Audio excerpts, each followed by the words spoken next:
Welcome to Mac Voices. This is the Talk of the Mac community. I'm Chuck Joyner, and I'm happy to have back Michael E. Cohen. He is the author of the brand new Take Control of iBooks author from the Take Control ebook series. Michael, it's great to have you. Thanks for coming. It's great to be here. Michael, iBooks author has been out for a while now. I know a number of people who have experimented with it. I know a few who have actually done real projects with it. But you are approaching this as to how to do those projects. And I'm curious as to what motivated you, of all the Take Control authors, to grab a hold of this particular topic and run with it. A lot of different reasons, one of which is Adam and Tanya asked me, but they asked me because they know a lot about my background. I go back with ebooks a long way. I worked at the Voyager company when we created the first expanded books, which were the first, as far as I know, commercial ebooks available for computers back around 1991, 92. So 91 and 92, did we had ebooks back then? We did. Voyager, leveraging as Voyager always did HyperCard when they did something new, we produced a format to distribute ebooks on the brand new introduced PowerBooks. And so we came up with a lot of the conventions that you'll still see in ebooks now. We did back then. So we had a good run. We did it for like 4 or 5 years. We had a contract with the Modern Library Random House to release some 50 of their books. We did a lot of bestsellers. We produced the ebook version of Michael Crichton's Jurassic Park, was one of the first 3, and another one was the Douglas Adams Complete at the time, The Complete Hitchhiker's Guide to the Galaxy, which consisted of 4 books. And I actually did the layout on all of those. Wow, I must have been about 12 at the time, because I don't remember don't remember any of this. But these were ebooks we sold on floppy disk. Okay, that makes me feel better completely. But you know, it's interesting to I mean, we're not into the topic yet, but to think back that even then we were trying to get away from the shaved trees and trying to introduce some of the advantages, and especially for those folks who have been around or remember seeing videos or played with HyperCard, it was a compelling product for its time and gave some of those enhanced capabilities that we're still seeking out in things like iBooks Author. As a matter of fact, HyperCard had such extensive text searching capabilities, I still haven't seen ebooks or, in fact, any other multimedia products that do the same kind of searching that HyperCard could do naturally. It could do backward and forward searches on words, phrases, we designed it so it could show you the word in context, give you a list of page numbers, save your finds. It did all sorts of amazing things. Just by clicking on the word in the text, you could have a pop-up find of anything. It was really quite remarkable in its time. And I sometimes wonder if things like that maybe were for the engineers and for the geeks, and if that's maybe why we don't remember them or they weren't really important, because real people, and I mean real people as in just readers, not authors or researchers, maybe just didn't need those tools or even really know what to make of them at the time. I think it was because nobody ever really paid attention to text. Ebooks fell into sort of a dark valley around 1995. A couple of things happened at that time. Apple had their horrible year in which the quarter in which they lost $750 million, and Businessweek had put that cover up saying the death of an American icon, and so Apple was in really big trouble. A comet hit Jupiter, which provoked a lot of interest on the internet to actually see it happening. It was the first time a website got over 1 million hits. And suddenly the internet, the World Wide Web in particular, came out of the backwater to grab everybody's attention. And browsers were the big thing. And interactive media generally on the computers just sort of died because of the World Wide Web. It became all about the network, all about that sort of connectivity. And it didn't matter so much if the display characteristics and the interactive capabilities weren't quite up to snuff of what you could do in a full interactive title. It was fresh, it was out there and easily available. And so ebooks sort of died and became a backwater. Nobody gave it much attention until the Kindle. And somewhere in here, and you're obviously a better historian than I am, we started to see those CD titles that incorporated video and audio and were a bit more of a multimedia experience. Oh, we did those at Voyager too, and made a huge amount of money and got an enormous amount of publicity. But those began to die off in terms of the web. The land rush towards CD-ROMs and interactive CD-ROMs, other than games, sort of fell by the wayside because everything was on the web in a browser. Well, as I recall, Michael, one of the things that turned me away from those is that everything that was most of the stuff that was being produced was of a reference nature. The encyclopedias, Microsoft's Encarta. Yes, if you have a lot of space, you want to put a ton of stuff in there. Yeah, but the problem was that they were going out of date so fast. They were gorgeous for the time, and they were compelling, but they were also out of date in a year, and the web wasn't. When you burn it into a plastic metal substrate, it's really hard to rewrite it, and and so you'd have add-ons you could download, but it was always a compromise and always silly. The sort of interactive media I'm talking about, though, were things that we did at like A Hard Day's Night. We did a CD-ROM version of A Hard Day's Night back, I think, around '94, which included the complete film, the script of the film that's synchronized to the movie, commentaries, and all sorts of other stuff, much like the Criterion Collection Laserdiscs of the period that had all the author commentaries. Not surprisingly, Voyager and Criterion were the same company. So we were more into interactive media, not into databases and reference materials, and we did an awful lot of that stuff. And folks, if it seems like we're off topic, we're really not, because this is a perfect framing for iBooks Author. And especially I'm thinking of one reviewer in particular. When iBooks Author came out, said, well, we've seen this kind of thing with interactive CDs. Been there, done that, didn't work. Mm-hmm. And I felt like, okay, first of all, you're missing the point because those were CDs. Yes. Second, the only distribution was physical. Third, you had to view them on a computer. Mm-hmm. And maybe most importantly of all, and you've said it, major publishing houses and tech staffs were required to author these things, and that's not the case. They did not get it. We went to most publishers did not get it. They were terrified, absolutely terrified, and maybe still are, of electronic media. And we would try to pitch products. You could really leverage this stuff and do a great thing, and we don't know how to sell it was usually the answer, meaning we don't want to sell it. But the difference between then and now is the web is now a part of the distribution channel rather than competing with it. The computer that you had to use to view these things on, at the time we felt that the only way to make interactive media compelling was to provide a huge number of features to get over the fact that you were chained to a desktop or a laptop. Now you've got a tablet that you can slip into your little portfolio and carry with you. You can look at it on a handheld device. So it's no bigger than a book. It is a book. So it's much, much different than it was. Instead of a CD-ROM that you stuck into some sort of weird drive that looked like a coaster or something, and you had to wait for it to power up and hear it grinding and wheezing, you tap your iPad, you spread your fingers, and boom, there it is. That's a much different experience. It may seem like a small change, but it's a profound change. Oh, Michael, am I missing it, though? The thing that excited me the most about this is that this puts those kind of capabilities, those multimedia authoring capabilities, into anyone's hands for the download. That's exactly why I was so excited by iBooks Author. I spent, maybe about 10 years of my life working at UCLA training humanities faculty to use computers in instruction. I could teach most intelligent faculty how to use iBooks Author in a couple of hours to produce really compelling materials for their students. It truly is a remarkable democratizing force for producing interactive textbooks.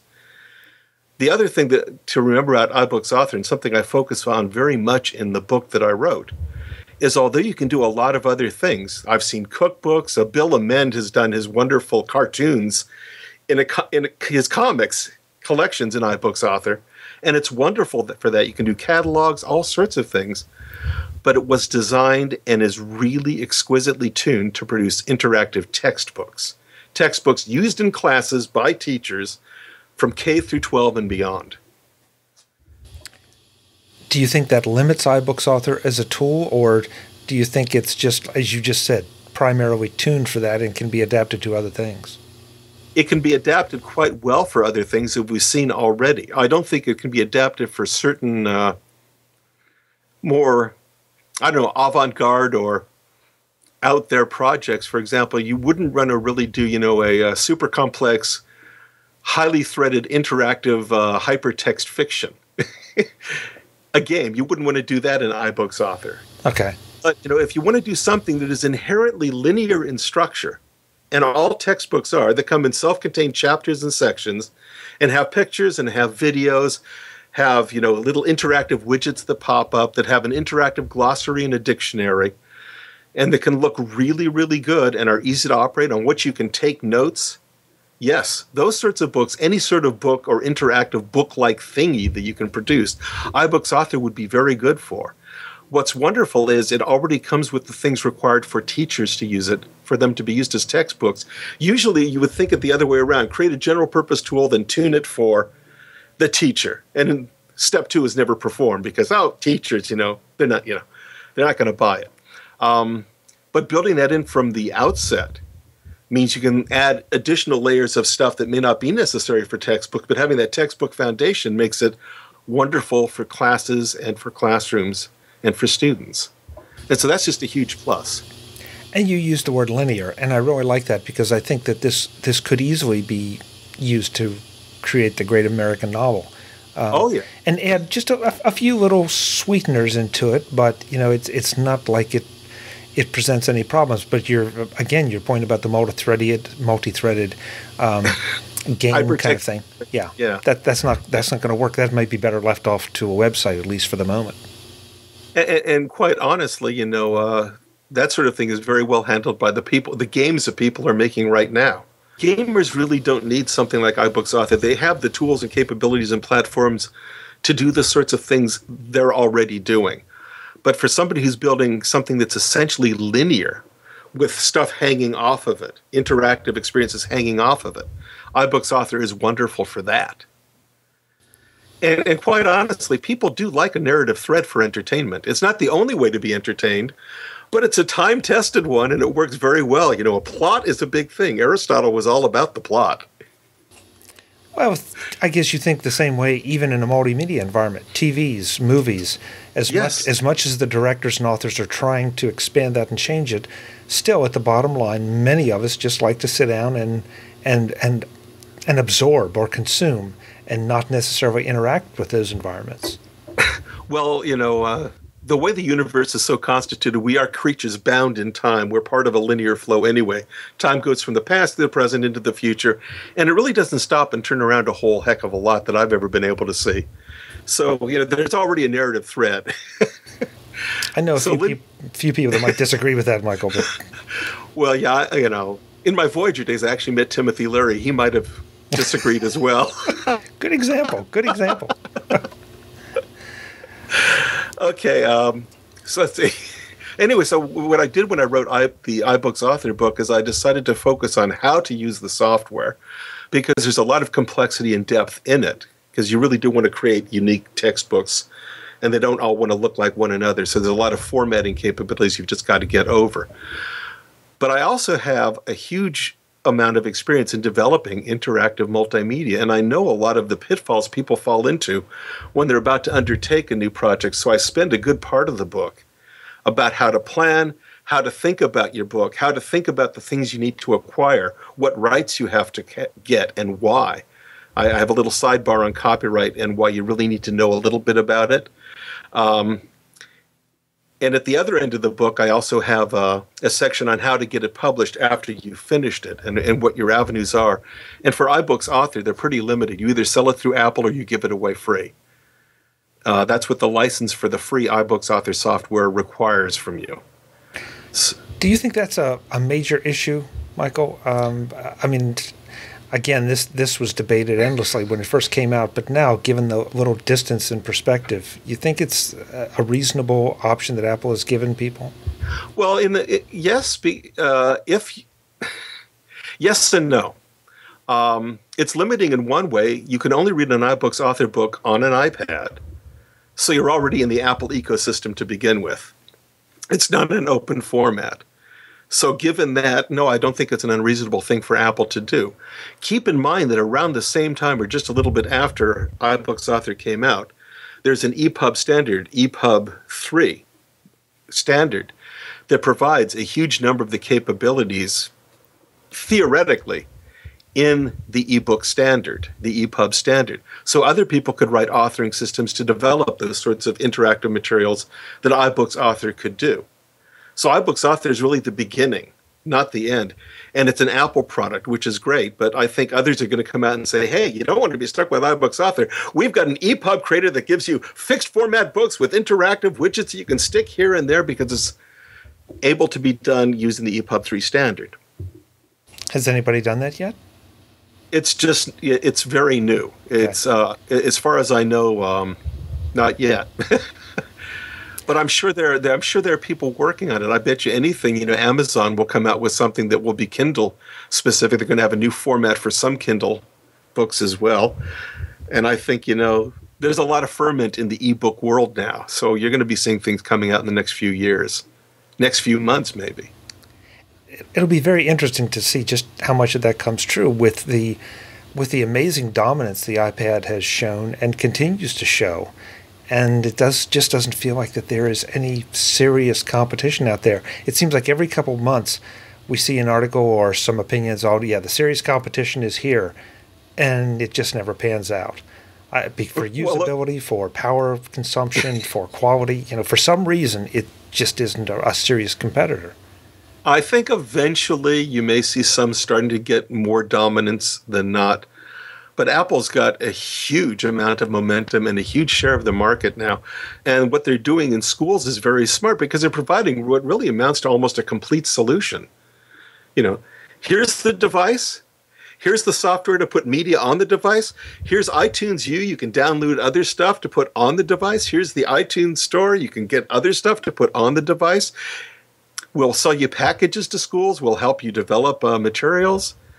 They're really building an ecosystem, and it's going to be tough to see competitors trying to break into that because they don't have that unified focus of vision. And it takes all the friction out of it. I mean, again, one of the big things I think for authors is that they have to be persistent. It's great to say, I have this book idea. And I'll do it as soon as I paint the house and wash the car and mow the lawn and, sharpen all these pencils. Yeah, sharpen all the pencils. So the serious authors, I think, are going to jump on this. And it's at the end, too, after you've gone through that exhausting process, then you don't have to talk to somebody to get it published. You don't even have to build it on your own website. You just throw it up on the iTunes Store under Apple's terms, admittedly, but you can get it out there. Throwing it up on the iTunes Store sounds easy in theory. In practice, actually, there's a lot of paperwork involved. But it's nothing that you can't go through. It's just something you have to be aware that you will go through. You have to do things like get an ISBN number. You have to provide Apple with banking information if you intend to sell your book rather than give it away. I cover a lot of that in the book because that's really part of it. As a matter of fact, there's a free version of the book, not of the book, but a related book that you can download from the Take Control site or from the iBooks store right now. In the process of writing this Take Control of iBooks Author, we wrote it in our traditional way, which is in Pages, to produce a PDF and an EPUB and a Kindle version. And that's what we did. But we said, well, why not do it in iBooks Author? Because that would limit our way to sell it. But what we could do is provide some of the same material from the book, recast in a slightly different way about how to plan your book.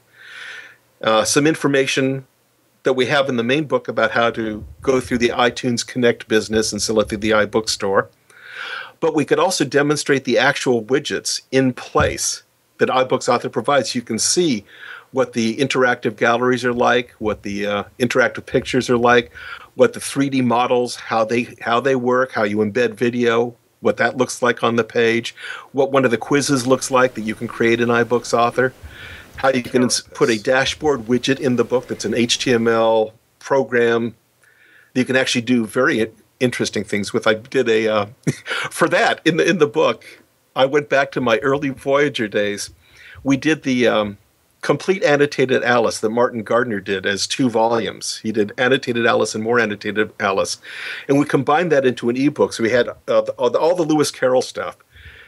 And for the picture of the Cheshire Cat, there's 2 pictures in the Alice books, one with the cat on the branch, the same picture with the cat half faded out.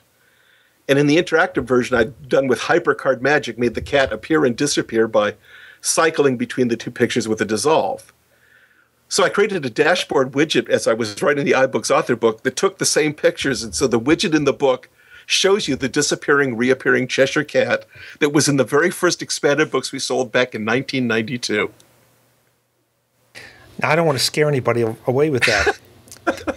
Could you do the same? Could you do close to the same thing or use the same concept with a keynote presentation?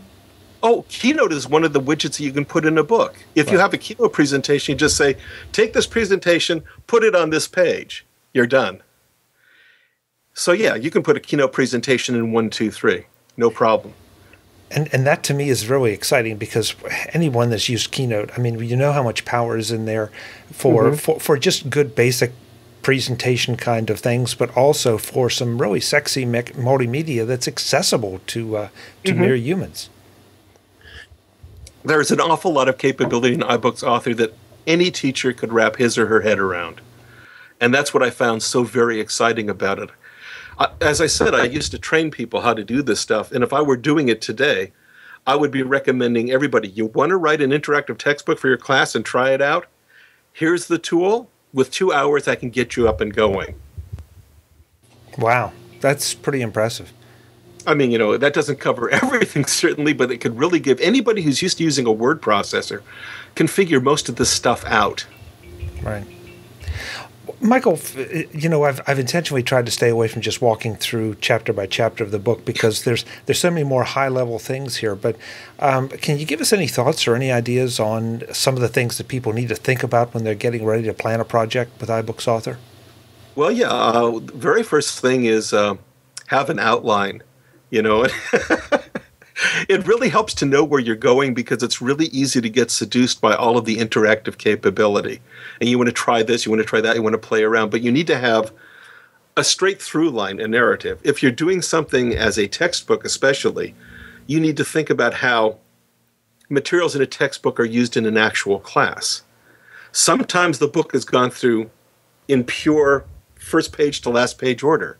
Sometimes teachers will take one section from one place, one section for another. So you have to think both in terms of a grand linear scheme, boom, boom, boom, boom, boom, but also self-contained units that you can mix and match because that's very likely how a textbook may be used. So you need to have that sort of plan in mind if you're designing that sort of work for interactive. In terms of the multimedia, you need to plan right from the beginning how much you're going to have and of what sorts and where you're going to get it. Writing a book just made up of words is hard enough. God knows it's hard enough if you've ever done it.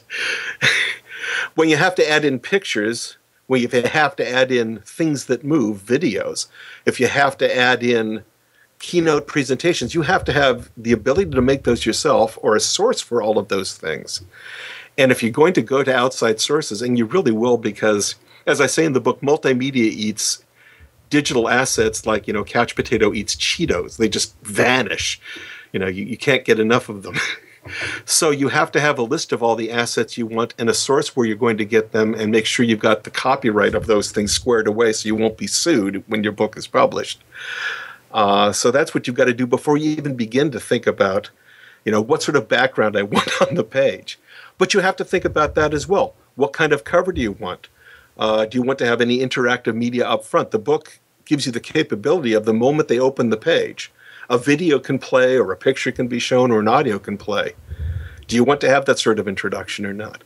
You need to think about the order in which things go. You need to think about, do I have chapters and subsections in those chapters, or are they just one huge mass of text? So there's a lot of things you need to plan about. I find your answer really very interesting because I heard more about planning and high-level concept than I did about the actual mechanics of writing, and that sort of takes me back to that idea of taking the friction away and using the tool. The tool itself is fairly intuitive. Yeah, if you want to write a book entirely within iBooks author format, you can. It has a word processor that is remarkably like Pages, and not surprising, I think there's a lot of shared code in common. Most of the interface of Pages is in iBooks author in, very similar ways. The format bar, the way you connect, text boxes, which you can do in Pages, all of that's built into it.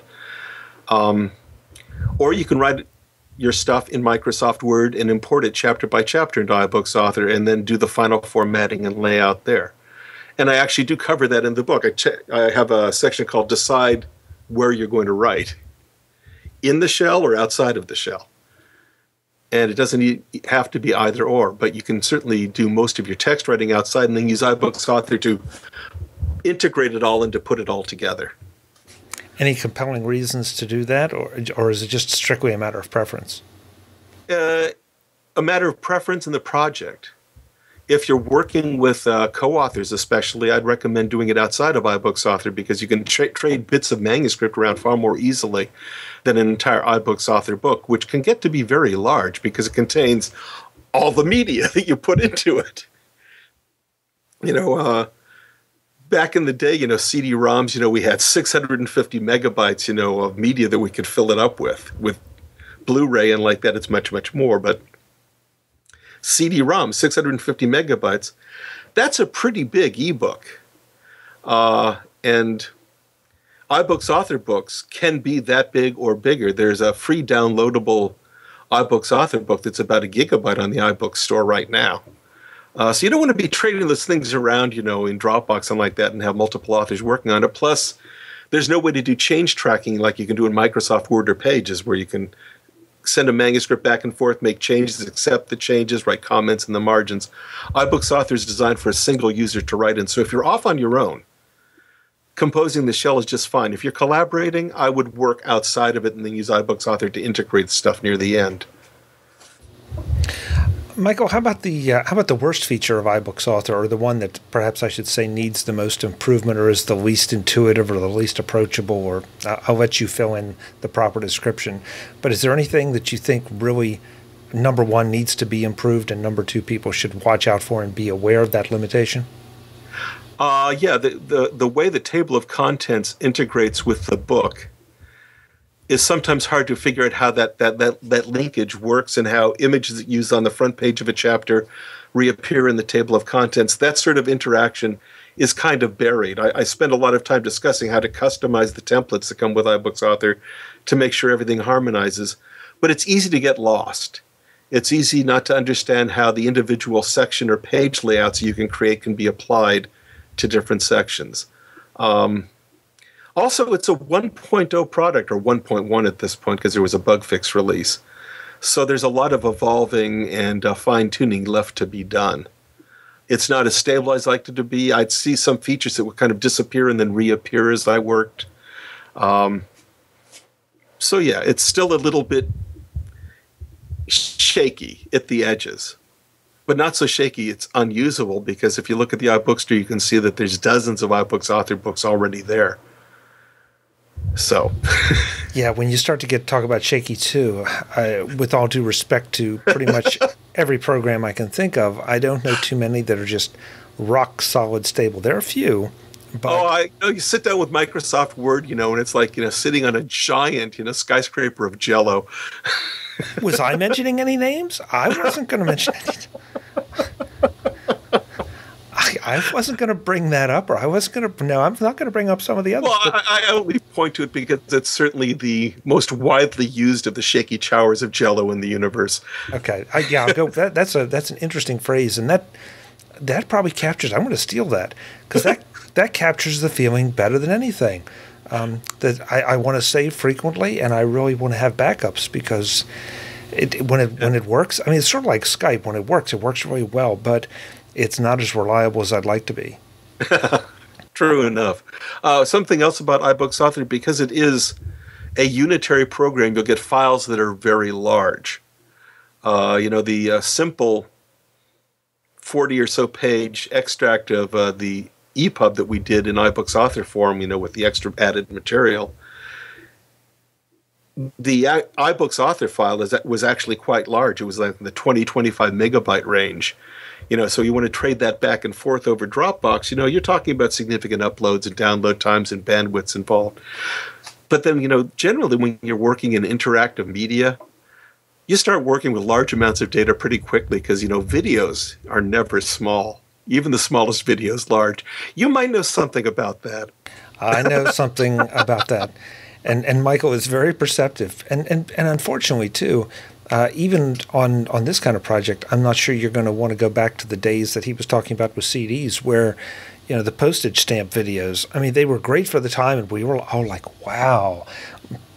But, not anymore. No. If you're going to have video, you want to have it as big and as clear as possible.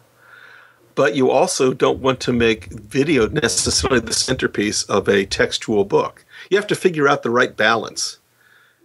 And, iBooks Author sort of opens up the question, what sort of thing is it that you're going to be making? Is it a bunch of videos or pictures and interactive experiences with a little bit of connective tissue called text? Or is there a real textual argument that you're pursuing, that you're illustrating with keynote presentations and videos and picture galleries and interactive pictures and 3D models? iBooks Author can do either, or a blend thereof. But you have to decide. You have a lot of you've got a lot of capabilities, so you have to choose how to limit yourself. And you really do want to limit yourself, or you'll just never end the project. Now, I've realized that you just said textual books, but I've also heard friends talk about how this would be a great way for them to produce electronic photo books. Oh, yeah. Any reason that you should, is there a compelling reason to use iBooks Author in that capacity or a compelling reason not to? Well, a compelling reason not to, of course, is because you can produce an interactive book in other ways that are playable on more platforms. iBooks Author really will only play on an iPad. It won't even play on a Mac. There's no player for it on the Mac, so you have to have an iPad to view it. But if that's the way you want to go, there's no... If your market is the iPad, or if your targeted platform is the iPad, no reason not to use it to do interactive photo books at all. You can do quite a bit with photos in iBooks Author, certainly. Okay. So it sounds like it's a good general purpose tool. It can be adapted for a lot of things. It's tuned for a specific category of book, but as you pointed out, it's a 1.0, 1.1 product right now. So we're bound to see changes and improvements. I see it as something that's going to inspire a lot of competition and a lot of variations. It's going to remind people what we were learning in the early 90s with CD-ROMs, and we're relearning now with the iPad, that you can have very compelling and immersive interactive experiences that are book-like as well. So it is available as a Take Control book, which means that it's in a PDF format from TakeControlBooks.com. Of course, it's on the iBook store as the PDF.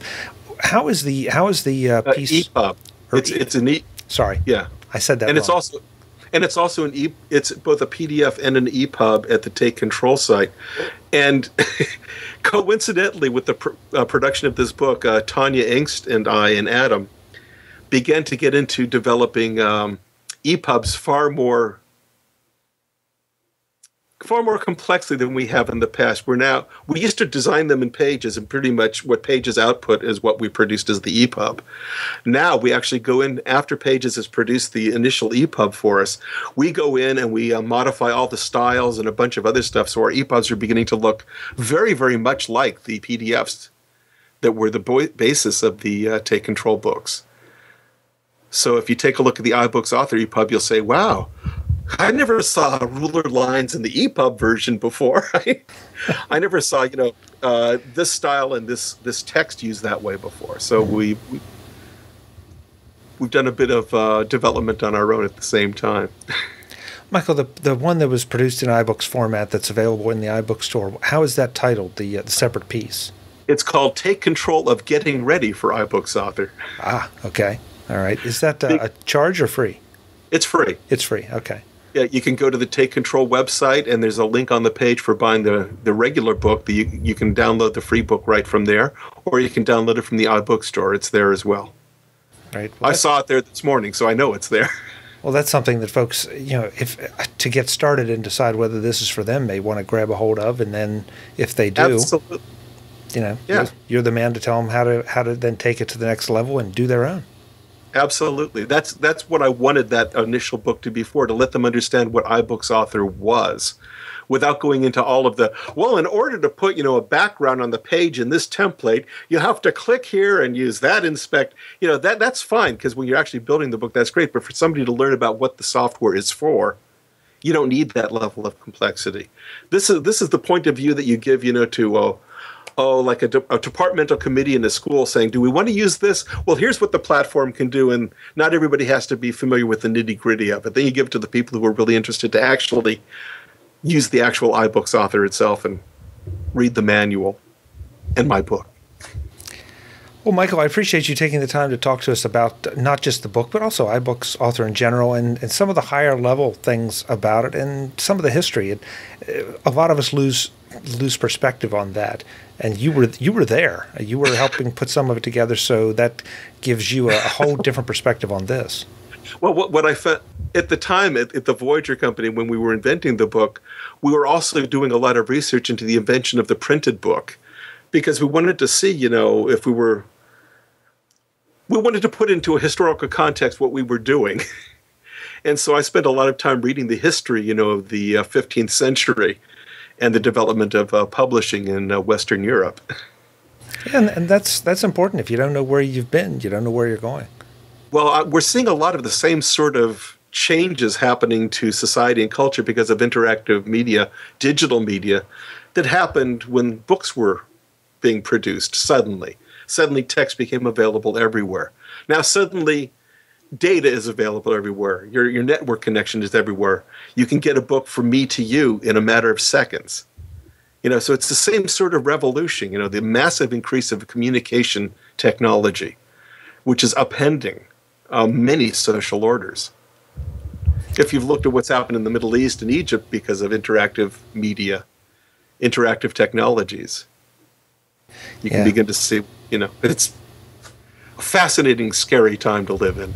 I think that's a discussion we may reserve for a Mac jury, because it is. I mean, that's an interesting perspective, and it's an important thing. But I guess at this point, we would say, folks, if you want to be one of the people that are creating this change or creating the upheaval, depending on your point of view, then grab a hold of a copy of Take Control of iBooks Author and get going. Let's think about it in terms of surfing the wave of change. That sounds so poetic. I think I'll go get a boat drink. Michael, thanks so much for the time. It's been a pleasure. It's been a pleasure talking with you, too. We'll do it again soon. All righty. Folks, I'm Chuck Joyner. This is Mac Voices, the talk of the Mac community. That's Michael Cohen, the author of Take Control of iBooks Author from the Take Control ebook series.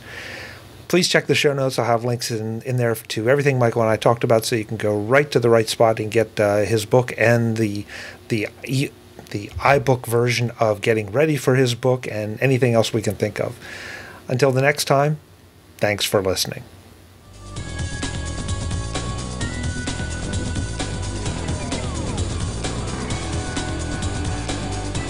Mac Voices TV is part of the Mac Voices Group and a member of Mac Level 10.